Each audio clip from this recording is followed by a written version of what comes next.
And now, it's Boomer Life, lifestyle discussion designed to make your life more engaging, meaningful, and complete.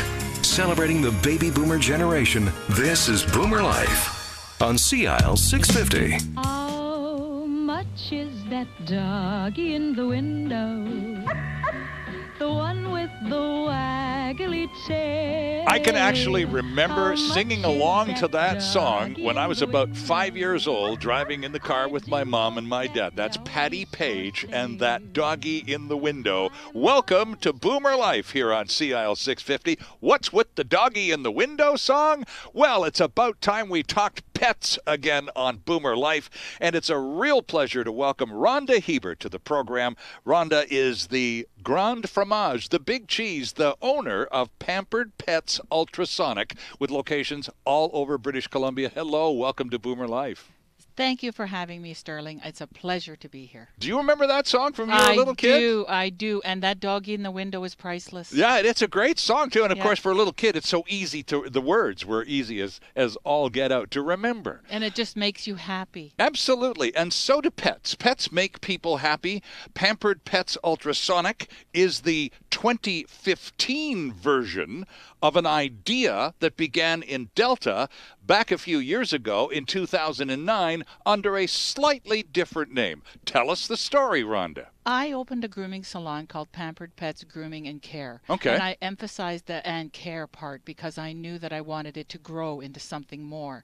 And I developed that through with my dog Daisy, who needed her teeth cleaned. And I found a procedure that would do the teeth cleaning. So I went and learned the procedure and then integrated human-grade machinery, scalers, polishers, flossers. I could use everything to make your dog's experience a wonderful experience. So the expansion started probably the end of 2009, and by 2011 I had already had 4 stores running. Interesting. So what took you, though, from the grooming aspect of the pet care to the ultrasonic teeth work? What turned the corner for you to move in that direction? Sterling, if you saw a dog in dental pain, it would be so sad for you, and it would turn you into a hygienist. It's just such a compelling and over-the-top rewarding field. Serving dogs is my mission in life, and making them pain-free makes me joyously happy. So when did you let go of the grooming end of the business and begin to focus exclusively on Pampered Pets Ultrasonic? 3 years ago. Okay. So there was a transition out of grooming into this newer, more exclusive area of caring for dogs. Well, I saw the need. The need creates the business. Sure. And seeing the need and then having some of my customers who were coming for grooming saying, do you know anyone who can clean the teeth? My vet wants to charge me $1,000 to clean my dog's teeth. So I brought someone in, and then I learned from them when they were doing hand scaling. So I learned from them, and then I introduced all the machinery and the technologies of the 21st century. Interesting stuff. So I suppose now I'm a pet guy, as you probably gathered by my expression. It's about time we got talking pets again on Boomer Life. Absolutely. I miss it. We've had veterinarians on the show and dog trainers, and I'm a pet guy, so this is right up in my wheelhouse. Yes. But I must be honest with you, when it comes to caring for pets, and I've had dogs my whole life, it has never once occurred to me, I'll be honest with you, it has never once occurred to me that my dog, or dogs plural, over my lifetime, might have ever experienced dental issues. It never came up. 4 out of 5 dogs in veterinary studies show that they have an oral situation in their mouth. Pedigree has put out a study that says dogs live 3 to 5 years longer with good oral care. Well, I don't dispute that at all. I suppose it's, though, we tend to sort of think now, and this is different now because we tend to think of our pets and treat them somewhat differently these days than we used to. Pets have become more socially acceptable family members in many cases, and they were always just sort of relegated to being, it's the dog, and that's that. Well, everyone knows doggy kisses. Doggy kisses are so prominent. Everyone loves to get kisses from their dog. When their dog has bad breath, that's what prompts them to come to me. I want my doggy kisses, and I give them fresh, minty kisses. Well, it is true. We all like to get that little attention from Rover, but when Rover has breath that would stop a train, you kind of go. It kind of takes the sizzle out of getting a doggy kiss, doesn't it? But then you just go, oh my, that doggy breath. Whew, gee, have to do something about that. Absolutely. And it turns into a joke, and you don't think about it anymore. My dog has bad breath, but they all do. Next. Well, then you see the Pampered Pets commercial and you realize it's something your dog doesn't have to have. Your dog's life will increase and be better for this procedure. Okay. When I've spent a fair bit of time in the dentist chair, regrettably, in the last couple of years, having some long overdue work done. And I learned from my dentist, who's a remarkable young woman, that in school now they teach dentists to help doctors diagnose oral conditions. You can detect cancer. You can detect many other potential harmful diseases with an oral examination. If this is the case in humans, would it also logically be the case in four-legged critters as well? Well, with dogs and cats, it's different. I do probably 30% cats, 70% dogs. Okay. And what has set me aside is I became a level 2 dog paramedic. I had to race a dog to emergency care and keep it resuscitated and alive from Vancouver to Surrey. And it was an amazing experience. And what that taught me was my skills are able to detect if something is amiss in the mouth. And if there's something amiss in the mouth, I take pictures and I send it to them and say, take this to your veterinarian and show this to your veterinarian. I am not a veterinarian. Right. I am able to get dogs to care to their veterinarians. Right. And if I see something that the veterinarian can't easily see, I take pictures for them and I send it to them so they can address the issue promptly. Right. Now, only a veterinarian clearly would be in a position to officially diagnose. Absolutely. However, if you have dog paramedic training, I do. and level 2, you Level say. 2. So this is news, friend. It is. I did not know such a category existed. But so how long did it take to become one of those? To be fully good at it, it took me a year. Okay. To be very confident where I feel like I could resuscitate a moose right on the floor here, it took me a year. Well, here's hoping that doesn't have to happen over the next hour. It's a little close quarters here at the radio station, friends. But we're talking about the whole matter of diagnosing. The veterinarian will diagnose. But if in the course of assisting a client and helping doing a teeth cleaning on a dog, you've been at this for a long time now. So you go, oh, well, I've seen this before and it's not good. You'll take a picture and ask that client to take the dog to the veterinarian and have this specifically looked at. Yes. And if there's an issue, here's a picture too. I have found everything from fatty lomas to cancer to ongoing lesions that have been growing in the mouth to malformed teeth to anything that the veterinarian that needs to know. I can get to see. I can check everything from the tonsils right to the front teeth. Are more of us, going back to my own childhood in which the dog's dental issues were never, ever considered. It just was never a part of a conversation I ever had as a child, and had a lot of dogs. Did you have big dogs, too? We had fairly large dogs. That's the reason. All dogs have 42 teeth, whether they're 42 teeth jammed into that tiny little poodle mouth or it's 42 teeth in a Labrador. Those dogs won't need as much cleaning because there's space between their teeth. Oh. And with the mixed breeding we do now, where we mix a big breed with a small breed, right, sometimes they get a kickback of the big teeth in the little dog. Oh, really? So that causes dental issues. I was just going to say, in which case, probably if you then you would have crowding and crowding. Perhaps, so you might even need to pull a few in some cases. Yes, right? I have sent dogs for an extraction to save other teeth. Yes, with their veterinarians. But again, that's a veterinary function. Absolutely. And so again, you are in a position to provide a service, make some pretty astute observations, and pass along some recommendations. Pass along my opinions. Right. To my veterinarians. I work with several veterinarians who are top of their field, and we recognize each other's abilities, and I am a teeth cleaner. That is my job. Right. Anything that needs a veterinarian, I have excellent veterinarians, or people will have an excellent veterinarian. Right. Do most people who come to you, and it's been a few years now, do most people have vets Is it because we're finding out in the general population, Rhonda. Every dog has a vet. Oh, is that right? Because God, yeah. more and more of us, for example, don't have a family doctor. It's pretty possible now to walk down a street in Vancouver and talk to 10 people and ask them, do you have a family doctor? And all 10 of them go, well, no, I go to one of those clinics, So when we come to our pets, are we as ambiguous in terms of connecting? We're a little more. Isn't that interesting? 9 out of 10 dogs will have a veterinarian. And even if the owner may not have a doctor. A family doctor. People will feed their dogs before they feed themselves. I've heard that. Yes, that's true. That's the interesting. dog becomes number one in your life because it's unconditional love without flack ever. Well, that's right. Yes. That's the best part of being a dog person. Yes. They just love you to pieces, no matter how rotten a person you or how bad a day you've had. When you're owned by a dog, your life is complete. Sure. Okay, now you said at Pampered Pets Ultrasonic you do both dogs and cats. Yes. I've had both dogs and cats, again, a lot over the years. It's always been a lot easier. It's been easier to have a cat because they kind of take care of themselves. But it's easier to have a dog because you can do a whole lot more with a dog. They're kind of willing to go along with the gag a whole lot easier than cats. You want me to do what? Forget about it, says the typical cat. Absolutely. So I'm assuming, and I don't want to put words in your mouth, but it's got to be easier to deal with dogs than cats. It is because cats have staff. Dogs have people, cats have staff. That's very true. That's very true. So I've been allowed to serve a cat. Yes. Yes. I serve a King Arthur. I have a cat named King Arthur.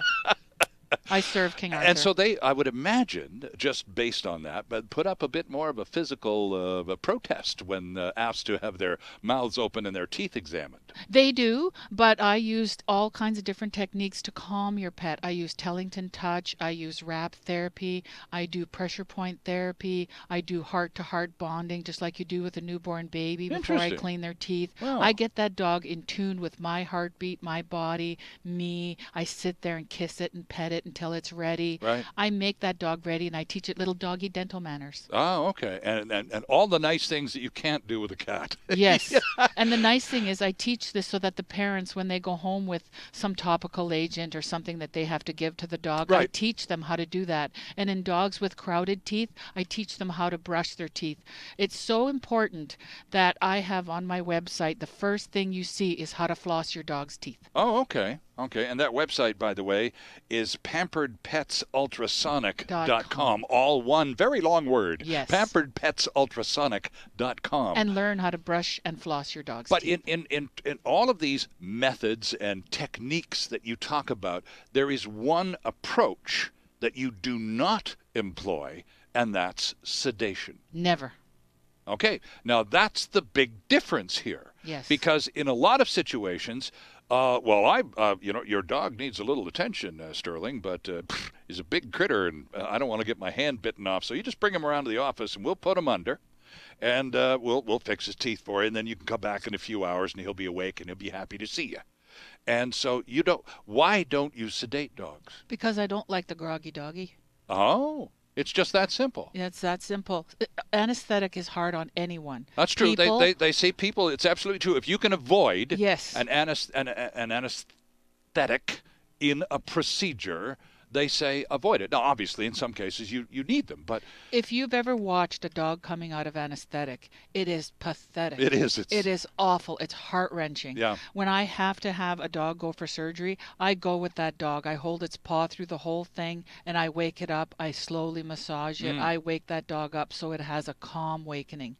I never let a dog go through a horrible surgery by itself, either me or the parent. So your decision, though, as part of establishing the business model, once you decided, okay, this teeth thing, this ultrasonic thing really this is really starting to go places here.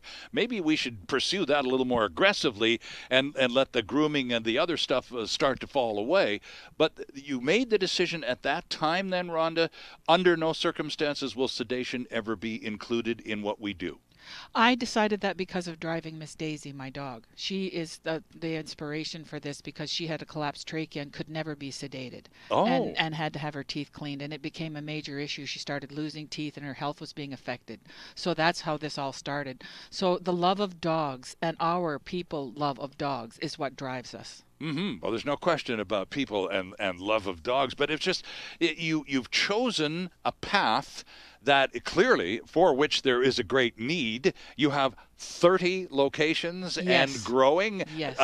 Rumors now of moving across the mountains into Alberta. Yes. Talk of going national. I mean, Yes. this is just an idea whose time has arrived. Yes. I took the advice of Mr. Weckerly from the Dragon's Den. I'll be featured on there this season. I'm glad you brought that up because I was kind of saving it for later. But you're going to be one of those people who faces those meanies on the Dragon Den. And they're dragons. They are. Oh, they're dragons. Now, when will we get to see you on this show? Well, I just wanted to add, Mr. Weckerly said something last year that really floored me and made me realize how to grow this business. He said, create the need and the business will follow. Okay. And I reiterated that to him when I was on camera with him. And I said, you have inspired me to greatness. I said, you said create the need. So I have created a need with a business that was not there before. Right. But now is so popular because when you come and pick up your dog in an hour, it's happy and wagging its tail and fresh minty breath. And you have an oral plan and you have a maintenance program for the rest of your dog's life. And your dog will have a hygienist for life. Right. Okay. And when do we get to see you on Dragon's Den? I don't know. I'm hoping the beginning of the year. Oh, is that right? Yes. Okay, well, it's going to be an exciting It's very thing. exciting. And, of course, I can't ask any questions.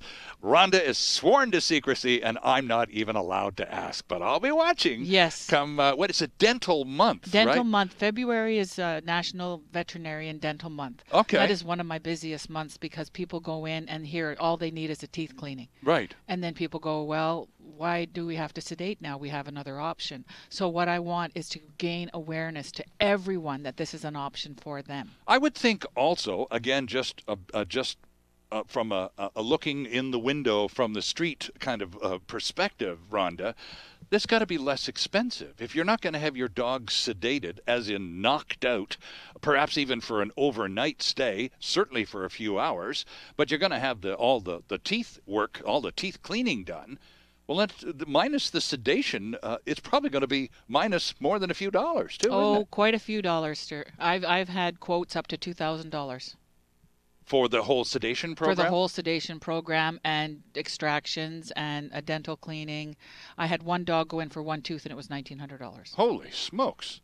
Wow. And typically versus what would a typical cost at Pampered Pets Ultrasonic be? If it's $1,900 there, what might it be competitively at your place? Respectively, that $1,900 one was a little out of the I agree. Out of the ballpark. It's usually between $800 to $1,200 is usually the quotes that people get from their veterinarians. Okay. And they come to me anywhere between $250 to $350, depending on the amount of tartar and calculus in the mouth, because that's all I do is remove tartar and calculus. Right. This is a hygienic procedure, not to be confused with a medical one. Right. So I am just cleaning your dog's teeth. So that takes away sedation, takes away pain meds, takes away all the other stuff that's needed. It's not needed for me. But how do you get Fido to settle down while you stick? Because I'm thinking of my own dentist. I go for teeth cleaning, and they use the ultrasonic with the water and the vibration. It makes a funny noise, and it's incredibly effective, and it's very fast. Very But quick. how do you get a dog to, okay, go ahead, knock yourself out. I'm fine. I'll just lie here, and you can do whatever you want. That's how do you get that done? Stu, that's the secret, Sterling. If you stick your hand in that dog's mouth, I can take my fist and put it in a dog's mouth and it won't bite me. I can do anything to a dog by using the techniques I told you about, the Tellington touch, Right, okay. the wrap therapy, the pressure points on the head, inside the mouth, all of these things which I've learned through the years of doing the dogs. I can settle. The biggest dog I've done was a Commodore named Mr. Watson, and he was over 200 pounds. Okay. His nose was as big as my head. Mm-hmm. So you Size can, of a small pony, for crying out yes, loud. you could have rode that guy in there. So it's gaining the trust of the dog. Once the dog trusts you and believes that you're going to help it, It'll let you do anything. And I watched that Dog Whisperer show on TV, and that guy does the same thing. Exactly Dog's the same freaking thing. out and frothing at the mouth. The guy Yep. comes in and does a couple of things, Yep. and the dog just settles right down. Yep. I am like the dog whisperer of teeth. I believe that. They call me the tooth fairy. All right. And we're just getting started, friends. From Pampered Pets Ultrasonic, Rhonda Hebert is with us finally to getting Talk Pets again on Boomer Life. Your happy host, Sterling Fox, and Rhonda Hebert back with lots more right after this. Celebrating the baby boomer lifestyle. This is Boomer Life on CL 650.